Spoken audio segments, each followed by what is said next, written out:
Movie की starting एक ऐसे शहर से होती है जहाँ पर अमीर और गरीब लोग एक साथ तो रहते हैं, लेकिन अमीर लोग गरीब लोगों का बिल्कुल साथ नहीं देते। उनके काफी हाई स्टैंडर्ड्स हैं और वो गरीबों को कुछ भी नहीं समझते। ये मूवी इसी शहर में रहने वाले एक आदमी ऑर्थर पर बेस्ड है। वो अपनी मदर के साथ रहा करता था। उसे कॉमेडी बहुत पसंद थी और उसका दिल चाहता था कि वो एक दिन बहुत बड़ा कॉमेडियन बने। उसका आइडियल एक आदमी था जो कि बहुत बड़े कॉमेडी शो को होस्ट करता था। वो कहता था कि मैं भी एक दिन उनके शो में उनके साथ खड़ा होऊंगा। वो इसके लिए बहुत मेहनत किया करता था। फिर एक दिन हम ऑर्थर को देखते हैं जो कि किसी कंपनी की एडवर्टाइजमेंट के लिए एक साइन बोर्ड लेकर एक रोड पर खड़ा होता है कि कुछ शरारती बच्चे वहाँ पर आते हैं और उसे बहुत तंग करके उसका साइन बोर्ड छीनकर भाग जाते हैं। ऑर्थर यहाँ पर जोकर बना होता है। वो उन बच्चों के पीछे भागता है ताकि अपना साइन बोर्ड ले सके, लेकिन वो बच्चे उसे बहुत भगाते हैं और वही साइन बोर्ड उसके मुंह पर मारते हैं, जिससे वो साइन बोर्ड टूट जाता है और उसके बाद फिर वो ऑर्थर को भी बहुत बुरी तरह मारते हैं। ऑर्थर काफी हर्ट होता है और सीधा अपने बॉस के पास जाता है। वो उसे सब कुछ बताता है कि बच्चों ने उसके साथ क्या क्या किया, लेकिन उसका बॉस उल्टा उसे डांट देता है और कहता है कि तुम्हारा दिमाग तो ठीक है,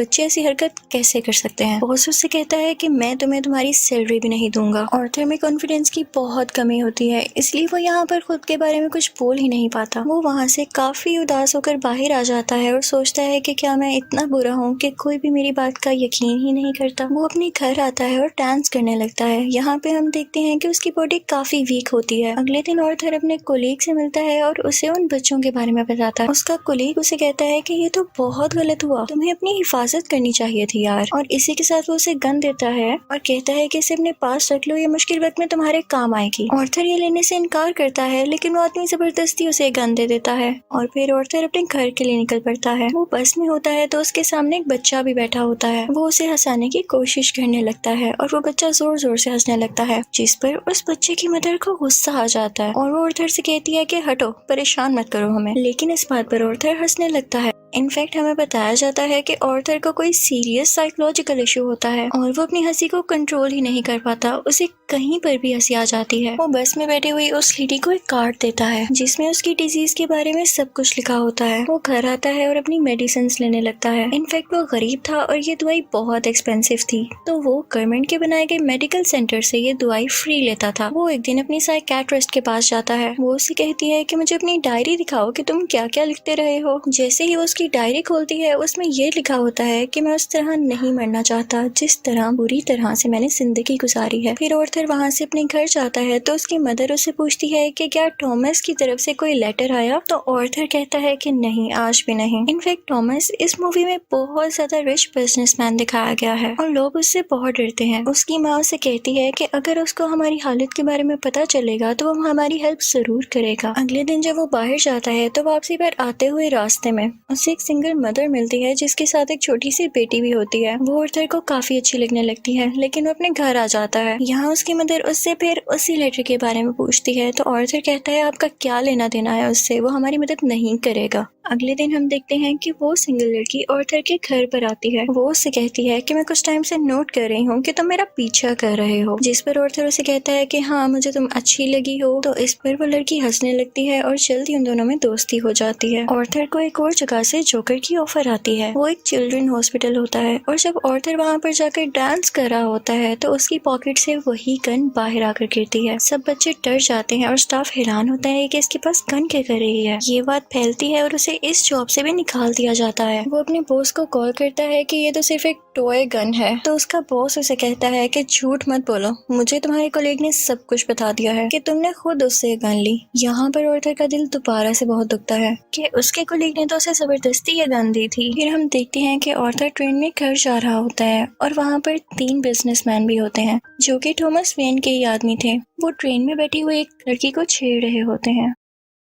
ऑर्थर को यहाँ पर अपने मेंटल डिसऑर्डर की वजह से हंसी आने लगती है और वो तीनों आदमी समझते हैं कि हम पर हंस रहा है। वो उसे बहुत मारते हैं, इतना मारते हैं कि उसके मुंह से खून आने लगता है। ऑर्थर उन्हें अपना मसला बताने की कोशिश कर रहा था, लेकिन वो तीनों उसकी एक नहीं सुनते। ऑर्थर को उन तीनों पर गुस्सा आ जाता है और वो अपनी गन निकाल कर उन तीनों को शूट कर देता है। वो वहाँ से ये सोचकर भाग जाता है कि मैंने 3 लोगों का कत्ल किया है। वो खुद को एक बाथरूम में लॉक कर लेता है। पहले तो वो डर रहा था, लेकिन यहाँ पर अचानक से वो डांस करने लगता है। ऐसे लग रहा था जैसे अब उसे कोई रिग्रेट नहीं, और वो काफी सुकून में भी था। और फिर घर आता है तो टीवी पर न्यूज चल रही होती है जिसमें थॉमस बोल रहा होता है। वो कहता है कि जिन 3 लोगों का कत्ल हुआ वो मेरे आदमी थे और उन्हें किसी जोकर ने मारा। लेकिन यहाँ पर गरीब लोग उन तीनों की डेथ का अफसोस करने की बजाय जोकर्स का साथ दे रहे होते हैं, क्योंकि वो सब जोकर्स के रूप में ही अमीर लोगों के खिलाफ स्ट्राइक कर रहे होते हैं। वहाँ से ऑर्थर अपनी साइकेट्रिस्ट के पास जाता है तो वो उसे बताती है कि हम आज आखिरी बार मिल रहे हैं, क्योंकि गवर्नमेंट ने हमें फंड्स देना बंद कर दिया है और अब के बाद मैं आपका फ्री इलाज नहीं कर सकती। ऑर्थर दोबारा से काफी टूट जाता है और उदास होकर वहाँ से बाहर आ जाता है। फिर हम ऑर्थर को देखते हैं जो कि कॉमेडी शो में लोगों को हंसाने की कोशिश कर रहा होता है, लेकिन वो ऐसा कर नहीं पाता और परेशानी में उसे जोर जोर से हंसी आने लगती है।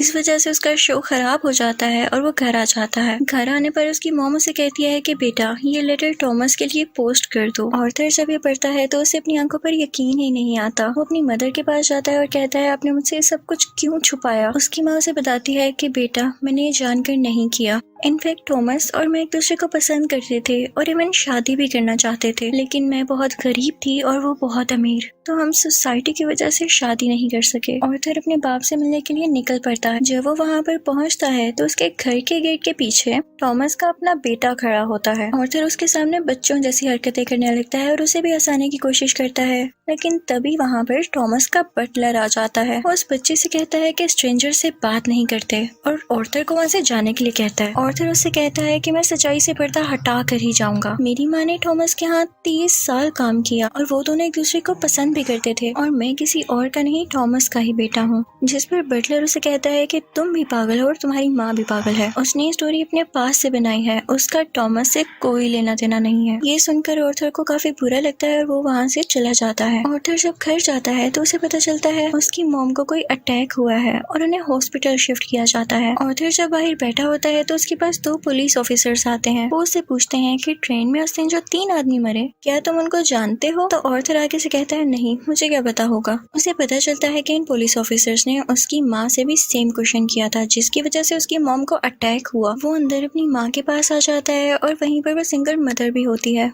कि तभी टीवी पर एक न्यूज चलती है और उस पर ऑर्थर का वही फेवरेट टीवी होस्ट होता है, वही कॉमेडियन जिसे ऑर्थर बहुत पसंद किया करता था। वो काफी शौक से उसका शो देखने लगता है, लेकिन देखते ही देखते उसे अपना चेहरा टीवी स्क्रीन पर दिखाया जाता है। बेसिकली ऑर्थर का फेवरेट कॉमेडियन उसका मजाक उड़ा रहा होता है। जब ऑर्थर को एक कॉमेडी शो में हंसी आ गई थी, ये देखकर ऑर्थर काफी टूट जाता है कि मेरा आइडियल मेरा मजाक उड़ा रहा है, इससे तो मुझे इंस्पिरेशन मिली थी। उसे सब चीज पर यकीन ही नहीं आ रहा होता। थॉमस घर आता है तो न्यूज चल रही होती है कि शहर के हालात काफी खराब हो गए हैं। गरीब लोग जोकर्स का मास्क पहने सड़कों पर निकल आए हैं और अमीर लोगों के खिलाफ स्ट्राइक कर रहे हैं। इन लोगों में बहुत दुश्मनी बढ़ गई है और ये सारे के सारे थॉमस के खिलाफ हैं। ऑर्थर ये देखकर काफी खुश होता है कि वो सब के सब लोग जोकर बने हुए थे, यानी क्लाउन्स बने हुए थे। उसे लगता है कि पहली बार उसकी जॉब की या उसकी किसी ने तारीफ की हो।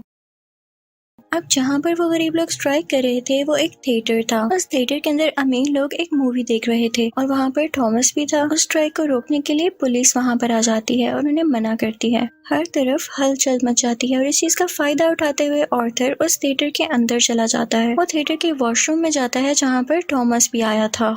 ऑर्थर उसके पास जाता है और पोलाइटली कहता है कि मैं आपका बेटा हूँ, मेरी माँ और आप एक साथ हुआ करते थे, याद करें। थॉमस उसे कहता है कि मैं इस नाम की किसी औरत को नहीं जानता और उसे जोरदार मुक्का मारता है, यानी पंच करता है, जिससे उसकी नाक से बहुत खून आने लगता है। ऑर्थर घर चला जाता है और कुछ टाइम बाद उसे पुलिस की कॉल आती है। वो इनफैक्ट ऑर्थर से भी इन्वेस्टिगेशन करना चाहते थे उस दिन के बारे में जब उन 3 आदमियों का कत्ल हुआ था। और तभी ऑर्थर को ये भी पता चलता है कि जो उसका फेवरेट कॉमेडियन था उसने ऑर्थर को अपने शो में बुलाया है। इनफैक्ट उसने ऑर्थर की जो क्लिप अपने शो में चलाई थी उसकी वजह से उसकी शो की रेटिंग काफी बढ़ गई थी, क्योंकि लोगों ने उसको पसंद किया था। वो बहुत खुश हो जाता है और तैयार होकर वहाँ पर जाने के लिए निकल जाता है, लेकिन उसे याद आता है कि थॉमस के बटलर ने कहा था कि मेरी माँ पागल है। तो वो उस मेंटल हॉस्पिटल पर जाता है जहाँ पर उसकी माँ का कभी इलाज हुआ था। वो उन लोगों से अपनी माँ की फाइल मांगता है। वो वहाँ से वो फाइल चुरा कर भाग जाता है। उसमें लिखा हुआ था कि आर्थर की माँ का किसी और के साथ रिलेशन था। वो उसे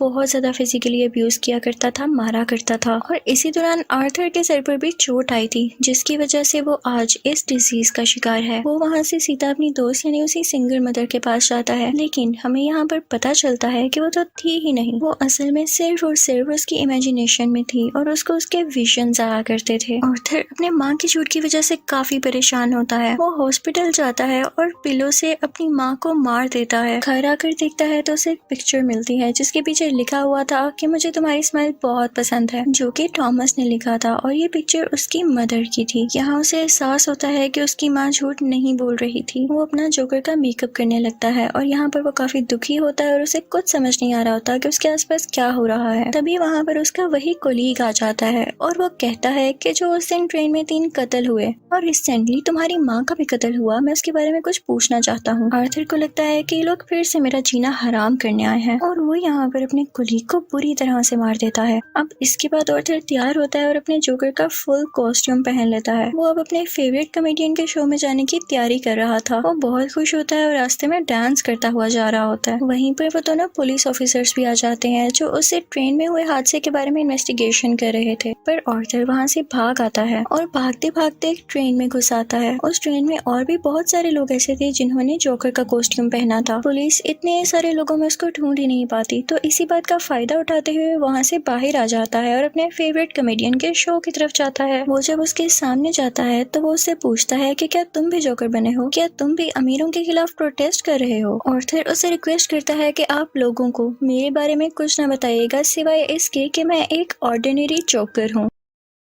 और फिर उनका लाइव शो स्टार्ट हो जाता है। ऑडियंस उन्हें देखकर काफी खुश होती है और इस चीज को काफी एडमायर कर रही होती है। वहाँ पर आर्थर का फेवरेट कॉमेडियन उसे क्वेश्चन करता है कि तुम यहाँ पर जोकर बन के क्यों आए हो। तो जोकर उसे कहता है कि मैं हमेशा खुश रहना चाहता था और मैं लोगों में भी खुशियाँ बांटना चाहता था। लोगों ने मुझे इस गेटअप में पसंद किया तो मैंने सोचा क्यों ना मैं ऐसे ही आ जाऊँ। वो यहाँ पर एक बहुत ज्यादा सरप्राइजिंग बात भी करता है। वो इस लाइव शो में सबके सामने बता देता है कि उस दिन ट्रेन में जो 3 लोग मारे गए उनको मैंने ही मारा है। वो कहता है कि ये सब मैंने आपको इसलिए बताया कि अब तक कितने गरीब मरे, कितने ही ज्यादा अमीर लोगों ने गरीब लोगों को बेदर्दी से कत्ल किया, लेकिन आज तक किसी ने नोटिस किया, किसी ने भी अमीर लोगों के खिलाफ आवाज उठाई या उन गरीब लोगों को याद किया तो मुझे बताएं। और जब मैंने किसी अमीर आदमी को मार दिया तो लोग इतना शोर किस लिए मचा रहे हैं? क्या सब इंसान बराबर नहीं होते या अमीर लोगों में कोई और खास बात होती है? वो कहता है कि सोसाइटी बहुत खराब हो चुकी है, वो सिर्फ अपना फायदा सोचती है और अगर आज तुमने मुझे इस शो में बुलाया है तो ये तुम्हारी रहमदिली हरगिज नहीं है। तुम्हारे शो की रेटिंग मेरी वजह से बढ़ रही थी इसलिए तुमने ऐसा किया। लेकिन आर्थर का जो फेवरेट कॉमेडियन होता है वो कहता है ऐसी बात हरगिज नहीं है। आर्थर को गुस्सा आ जाता है कि तुम अभी भी झूठ बोल रहे हो और इसी के साथ अपनी गन बाहर निकालता है और उसे सबके सामने शूट कर देता है। लोग काफी घबरा जाते हैं और वहाँ से बाहर निकलने लगते हैं, लेकिन आर्थर को हम यहाँ पर काफी कॉन्फिडेंट देखते हैं। वो किसी से नहीं डर रहा होता। पुलिस इस बात पर जोकर यानी आर्थर को अरेस्ट कर लेती है और अपनी गाड़ी में बिठाकर उसे वहाँ से दूर ले जाने लगती है। लेकिन आर्थर रास्ते में देखता है कि उसके बहुत सारे सपोर्टर्स हैं जो उसे सपोर्ट कर रहे हैं। उनमें से कुछ लोग एक एम्बुलेंस में बैठते हैं और उसकी ज्यादा सारी स्पीड करके उस पुलिस कार के साथ टक्कर कर देते हैं, जिसकी वजह से वो पुलिस कार उल्ट जाती है और अब जोकर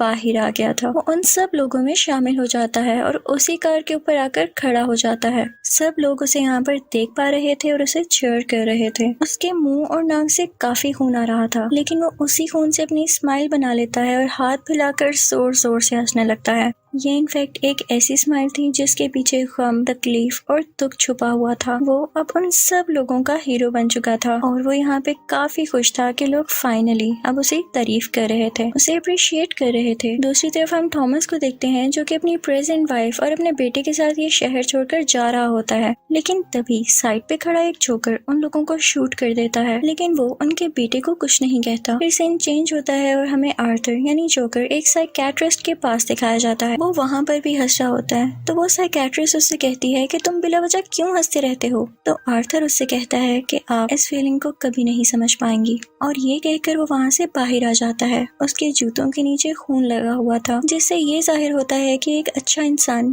कैसे किसी कातिल में बदल गया। और इस मूवी से हमें ये लेसन भी मिलता है कि जब किसी के साथ बुरा किया जाए तो वो बुरा ना भी हो तो एक ना एक दिन बुरा बन ही जाता है। उसे इतनी अजियत दी गई, इतना टॉर्चर किया गया कि उसके अंदर से वो फीलिंग्स ही खत्म हो गई, और अब वो अपनी लाइफ से बिल्कुल सेटिस्फाई था। और इसी के साथ ये मूवी भी एंड हो जाती है। आई होप आपको ये मूवी अच्छी लगी होगी। Thank you for watching.